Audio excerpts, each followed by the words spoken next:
Պարոն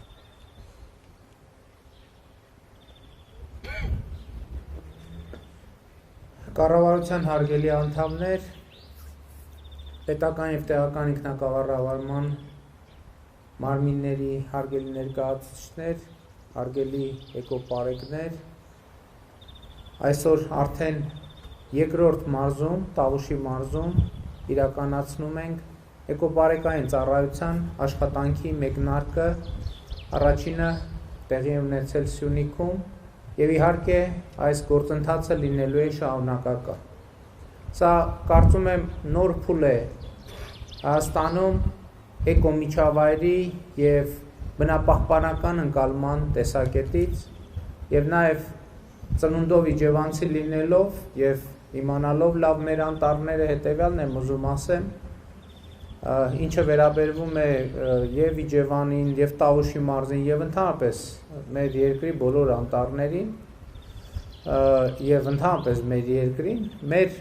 դժվար ժամանակներում մեր անտառը մեզ պահել է բառից բուն իմաստով։ Հիմա եկել է ժամանակը, որպեսզի մենք պահենք մեր անտառը, որպեսզի մեր անտառը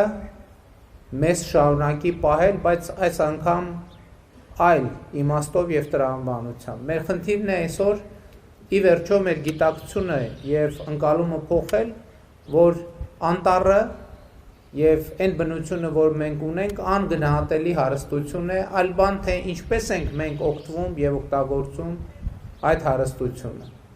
Այսօր մենք պետք է հասկանանք, որ անտառը, անտառի պահպանությունը, նրա վիճակը միլիոնավոր և միլիարդավոր դրամների եկամուտներ է բերելու Հայաստանի Հանրապետությանը և ժողովրդին, որովհետև բնությունը նախ ինքը շատ մեծ զբոսաշրջային հոսքեր է բերում արդեն Հայաստանի Հանրապետություն և Տավուշի մարզ, և մենք պետք է ընդհակառակը այս տրամաբանությամբ արդեն անտառին օգնենք, որ անտառը տնտեսական օգուտներ բերի Հայաստանի Հանրապետությանը, Տավուշի մարզին, Իջևանին, բոլոր բնակավայրերին։ Տեսեք, մենք ի վերջո ավարտին հասրեցինք Գանձաքար-Իցաքար ճանապարհը, որը ամբողջությամբ անցնում է անտառապատ տարածքներով։ Մենք առջևում, առաջիկայում այդտեղ ներդրումներ ենք սպասում, ներդրումային հոսքեր։ Մենք այսօր արդեն Տավուշի մարզում ունենք բազմաթիվ տեղեր, տարածքներ, հենց անտառային, որտեղ ներդրումներ են իրականացվում, վերցնենք օրինակ Ենոք հավանը, որը դարձել է տուրիստական ամենակարևոր ուղղություններից մեկը Հայաստանի Հանրապետության, և ինչի շնորհիվ, առաջին հերթին անտառի և բնության շնորհիվ։ Եվ այդ նույն բանը կարող է տեղի ունենալ մնացած բոլոր բնակավայրերում։ Մենք ճանապարհներ ենք կառուցում, ենթակառուցվածքներ ենք ստեղծում, բայց նաև կարևոր է, որ մենք իսկապես մեր անտառին, մեր պարտքը վերադարձնենք, որպեսզի նա մեզ ավելին վերադարձնի։ Մենք իրոք մեր անտառին պարտք ունենք, որովհետև այն ժամանակ, երբ որ հայտնի ժամանակներում, երբ որ խնդիր ունեինք և բնակարանների տաքացնելու և ընդհանրապես մարդիկ շատ մեծ թվով եկամուտներ վաստակելու, ի վերջո անտառի շնորհիվ են մարդիկ ապրել։ Հիմա էլ պետք է շարունակեն, ելի եմ ասում, այդ թվում անտառի շնորհիվ, բայց մի փոքր այլ տրամաբանությամբ ավելի մեծ խնամք և հոգատարություն ցուցաբերելով մեր անտառների նկատմամբ, որովհետև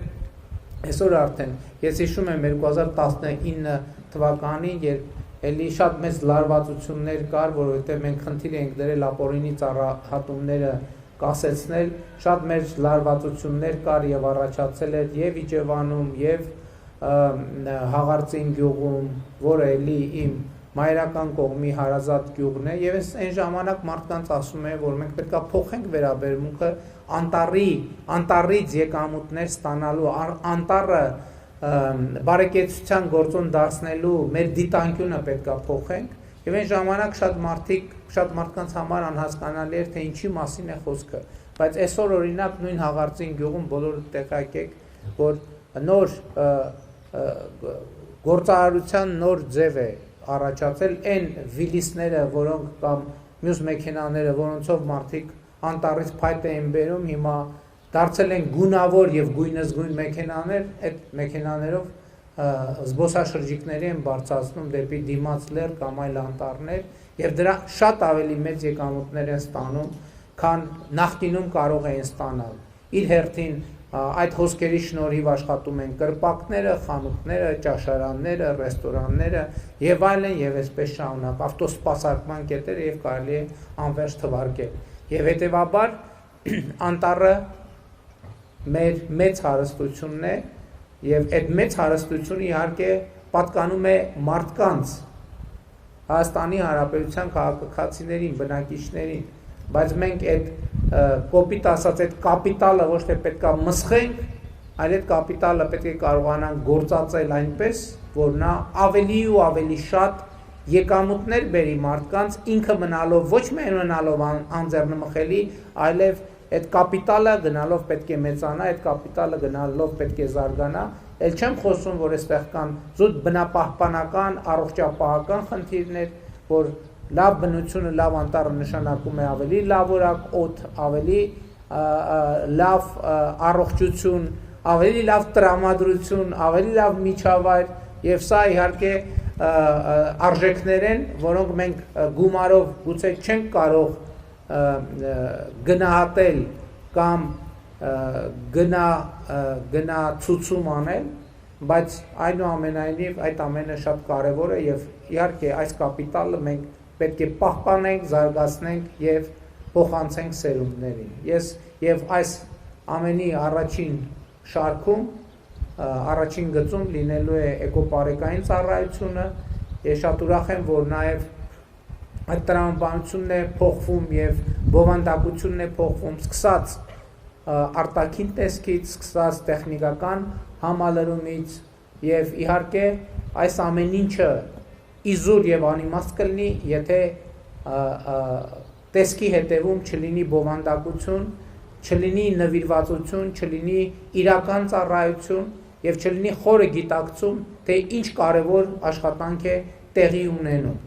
Եվ այո, մենք պետք է մեր նպատակը իրագործենք մինչև վերջ եւ ապօրինի անտառահատումներին պետք է վերջ տրվի։ Ապօրինի անտառահատումներին պետք է վերջ տրվի եւ էկոպարեկային ծառայության ստեղծումը ընդհանրապես իմաստ չի ունենա, եթե մենք այս խնդիրը հստակ չձևակերպենք եւ առավել եւս այս խնդիրը հստակ չկատարենք։ Ես ուզում եմ մենք շատ պարզ եւ աներկբա պայմանավորվենք, որ կոմպրոմիս չի կարող լինել։ Ապօրինի ծառայություններին որսագողությանը պետք է վերջ տրվի, դրա համար պետք է արձանագրված դեպքերին լինի շատ համարժեք եւ կոշտ պատասխան եւ մենք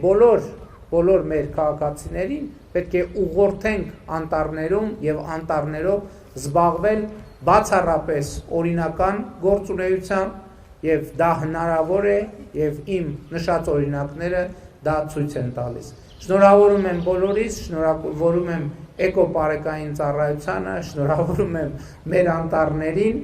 եւ հույս ունեմ, որ մենք բոլորս այսօրվա բարեբեր ազդեցությունը եւ այսօրվա